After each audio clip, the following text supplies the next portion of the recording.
Are you guys facing a problem in which you cannot create an account, and whenever you try to, it gives you an error saying you cannot create your account cannot be created at this time?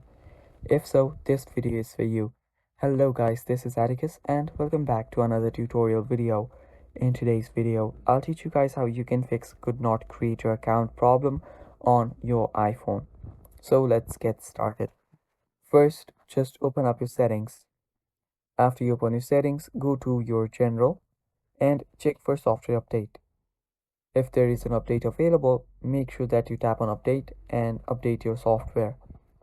After you do so, just go back and you might need to go down, scroll down, tap on transfer reset iPhone, tap on reset and reset all of your settings.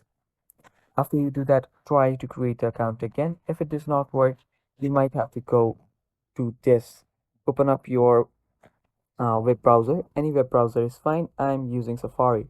After you're there, just go to id.apple.com, and after you go here, it might take some time to load.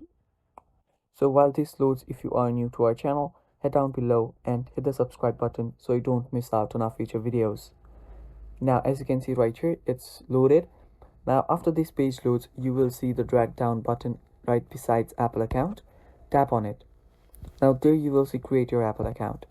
Tap on that, and here you can create your Apple account. You don't need to create one from your phone directly. You can even do this from your PC device. So you can create your account here and later sign in into it from your phone. So that is how you can create your account on your iPhone, guys.